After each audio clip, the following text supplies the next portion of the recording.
Holy shoot, this thing looks sick. Oh man. I gotta tell you, the camera doesn't do justice. It looks so good. Oh, can't wait for this thing to be done.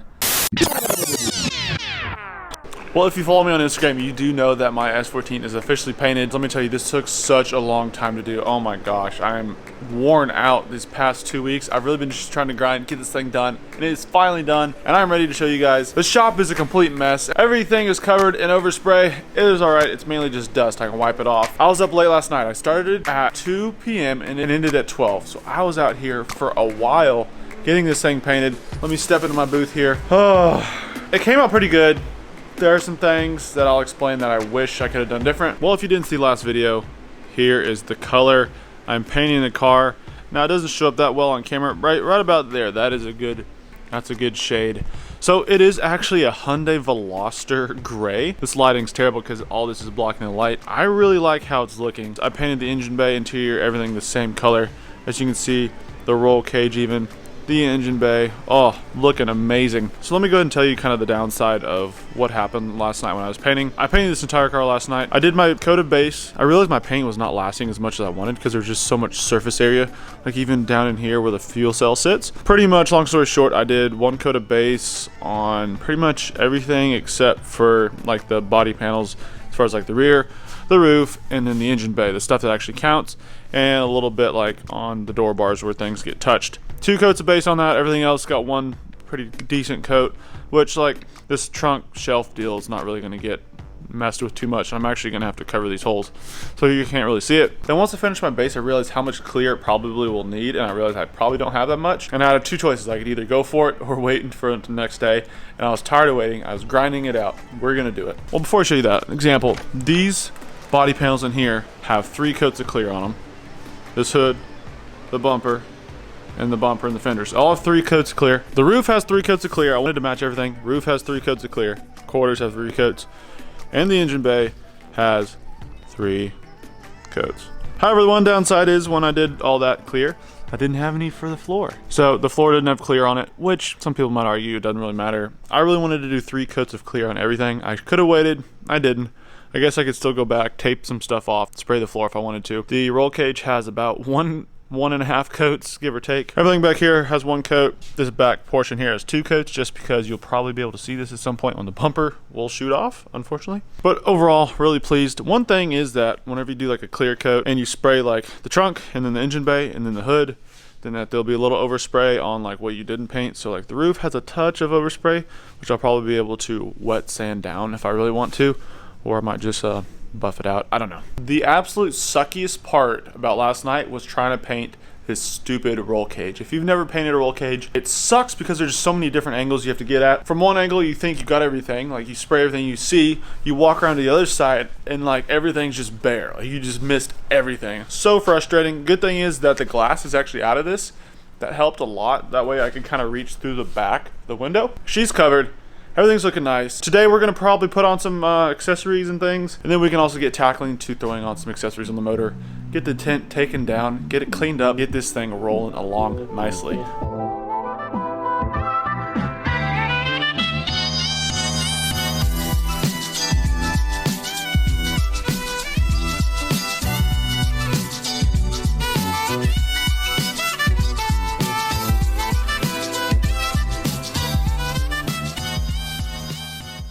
Now the one thing I actually forgot to paint, I don't know why I never thought of it until last night, were the mirrors, which actually now that I think about it, I don't know where they are. Yeah, side view mirrors, the housings are white. I don't know. I might have to paint them some other day with some other little parts. I'm not too worried about right now. The car is sitting outside in the sunlight, and oh man, it is looking nice. So here she is out in the sunlight, a little bit of shadowing over here. But something I didn't quite realize with this paint color, I never saw it like fully up close in the light, but there's actually a little bit of flake in it. I doubt you'll be able to see it on camera, but there's a little bit of flake, which actually looks really nice. Engine bay came out super good. Really pleased how it came out. Oh, I can't get over it. Roof came out probably the best. I don't know if you can see the flake right in there. Quarters are pretty decent. The interior, like I said, doesn't have clear coat on this part right here. Everything looking fantastic. It's been a long time coming with this paint job. It took so many hours, and finally is paid off. Something I actually ordered was some clear vinyl to protect the roll cage from scratching. Whenever like people get in and out of it, or I get in and out of it, the roll bars or the side bars tend to get scratched right here. So these little guys right here will tend to get just chipped and whatnot. So I definitely want to protect that. Ordered the clear vinyl, which is coming in here in a few days. Let me show you what it looks like if you don't protect it. This is my S13. Super dirty, don't mind that. But over here, you can see all those chips in it right there. And this is the passenger side. The driver's side's even way worse. I'll get that on some point. The shop is coming back together. This place is a huge mess in here. Got stuff laying everywhere. Parts on the S14 scattered throughout the entire shop. Yesterday I got in a new starter and a new alternator sitting in this box here. So here's the alternator. I'll go ahead and throw that on the motor at some point.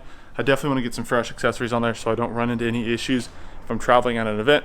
I don't want to drive 5 hours for an event, go there, my alternator's dead. So I'd rather spend the money now. Do it today instead of later down the road when I have to. I'm gonna roll the car back in right now, I think. Get it up on the lift, and at that point I might throw the doors back on, start organizing everything because there's just so much.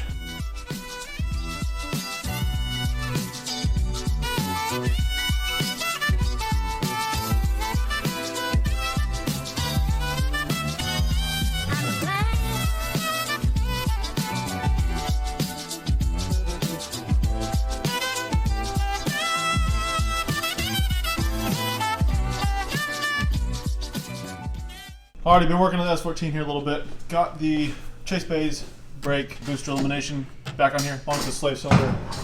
Now, we're actually gonna go ahead and throw in the motor. I do need to go ahead and put the new starter on it. Just put the fresh alternator on it as well.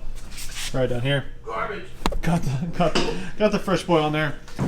This is a wiring specialties harness, which I actually need to, what was that? I actually need to take this intake manifold off to get it underneath. So I'm gonna do that now. Get everything wired out where it needs to be, where it needs to lay. Luckily it's all labeled, so it's super easy. That way we can toss in the entire engine, transmission in the car tonight. It's freedom. That's the smell. The smell of freedom. Marca. Pawa said he smells it.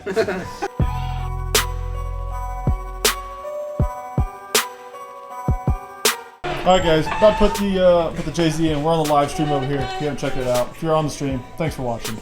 About to put the JZ in the S14, set you on a time lapse. It's me, Nick and 80. Concentrate, get her all in. I think she's ready to go. I don't think we're forgetting anything.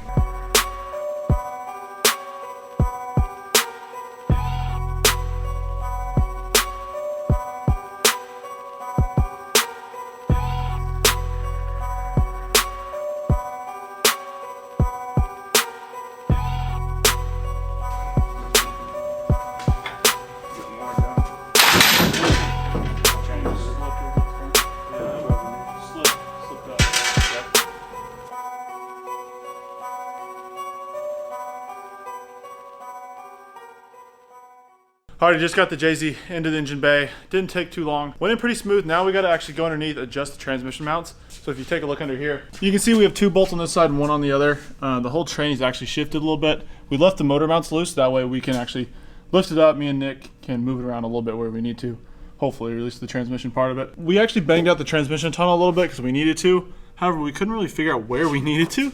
We clearanced it here. Mainly needed to clearance it like up here. Kind of disappointing because we kind of banked on that, but at least we have more clearance now to like reach up in here and like get to some top bolts. The reason in doing that is that you can get to the top bolts and take the training out without having to take the whole motor out, because the bell housing on the CD09 is a lot bigger. So now we just gotta align it and shifter, a bunch of little stuff.